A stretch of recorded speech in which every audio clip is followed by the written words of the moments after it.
वर्णमाला। अब देखिए वर्णमाला जो अपना संस्कृत व्याकरण का टॉपिक है, इसमें हम अभी तक पढ़ चुके हैं कि वर्णमाला के दो भेद होते हैं, स्वर और व्यंजन। स्वर और व्यंजन, ठीक है। अब देखिए हमने पढ़ा अभी तक 13 स्वर होते हैं, लेकिन महर्षि पाणिनि के अनुसार स्वरों की संख्या 21 या 22 होती है, उसका हमने विस्तार से अध्ययन किया। व्यंजन आपके 33 होते हैं और महर्षि पाणिनि के अनुसार कितने होते हैं, 42 होते हैं। अब देखिए उसके बाद जो ये कुल वर्ण होते हैं, ये जो टोटल स्वर और व्यंजन मिलकर के कुल वर्ण कितने होते हैं, 63 या 64 होते हैं। अब ये 63 या 64 किस प्रकार से होते हैं और कैसे होते हैं, आज हम उसके बारे में अध्ययन करेंगे। अब देखिए जो स्वर होते हैं आपके, स्वर जो होते हैं आपके कितने होते हैं प्यारे बच्चों, 13 स्वर होते हैं। कितने होते हैं, 13 स्वर होते हैं, जिसमें आपके 5 मूल स्वर होते हैं, 9 आपके माहेश्वर सूत्रों के अनुसार स्वर होते हैं। 13 स्वरों की संख्या मानी गई है। अब देखिए उसके पश्चात जो 21 और 42 स्वर, 21 और 22 स्वर किसने माने हैं, महर्षि पाणिनि के अनुसार। किसके अनुसार प्यारे बच्चों, महर्षि पाणिनि के अनुसार स्वरों की संख्या कितनी होती है, 21 या 22 होती है। अब उसी प्रकार से देखिए व्यंजन। व्यंजन, अब व्यंजन कितने होते हैं, संस्कृत भाषा में व्यंजन होते हैं 33। व्यंजन कितने होते हैं, 33। लेकिन महर्षि पाणिनि के अनुसार व्यंजनों की संख्या कितनी होती है, महर्षि पाणिनि के अनुसार, महर्षि पाणिनि के अनुसार व्यंजन कितने होते हैं प्यारे बच्चों, 42 होते हैं। कितने होते हैं प्यारे बच्चों, 42 होते हैं। अब देखिए ये व्यंजन और कौन कौन से होते हैं, व्यंजन वर्ण, व्यंजन वर्ण कौन कौन से होते हैं। अब देखिए 5 तो इसमें 25 तो आते हैं आपके स्पर्श व्यंजन। 25 कौन से व्यंजन होते हैं, स्पर्श व्यंजन, जिसमें आपका क वर्ग, च वर्ग, ट वर्ग, त वर्ग, प वर्ग थे।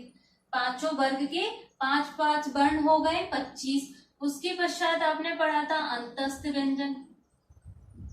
अंतस्थ व्यंजनों की संख्या कितनी होती है प्यारे बच्चों, 4 होती है। कितनी होती है, 4 होती है। उसके बाद आपने ऊष्म व्यंजन, ऊष्म व्यंजन, इनकी संख्या कितनी होती है, इनकी संख्या भी 4 होती है, जिसमें आपके होते हैं मूर्धन्य श।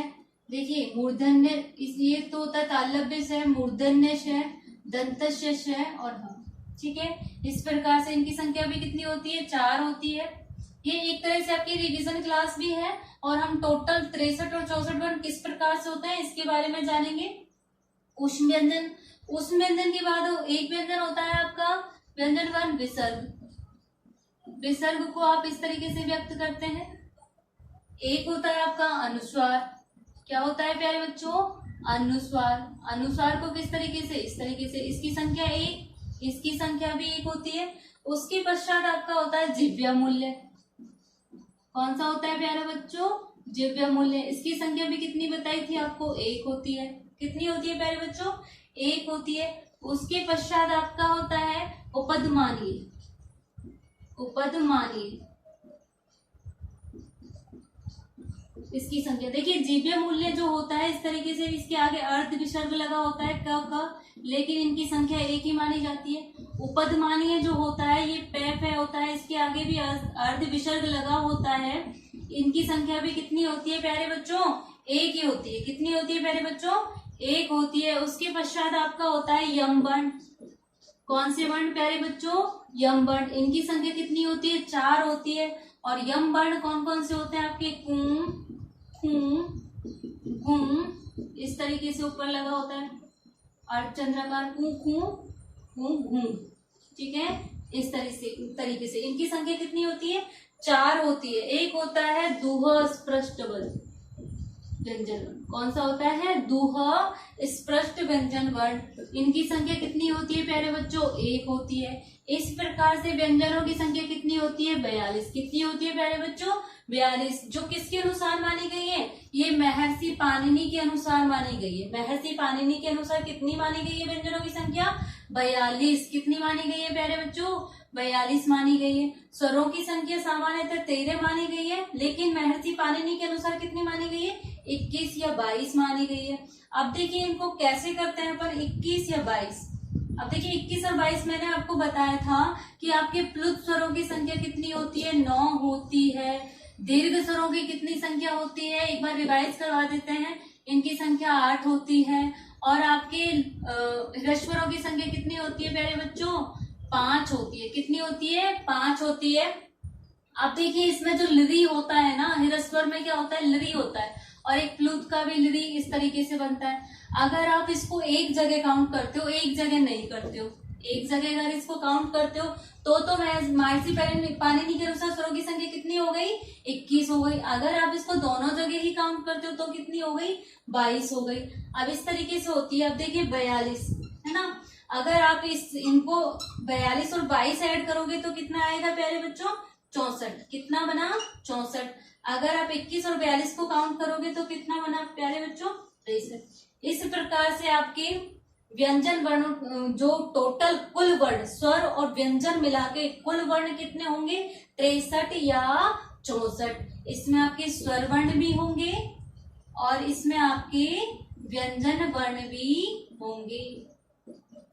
इस प्रकार से आपके टोटल कितने हो गए प्यारे बच्चों, 63 या 64। एक बार वापस रिवाइज करवा देते हैं।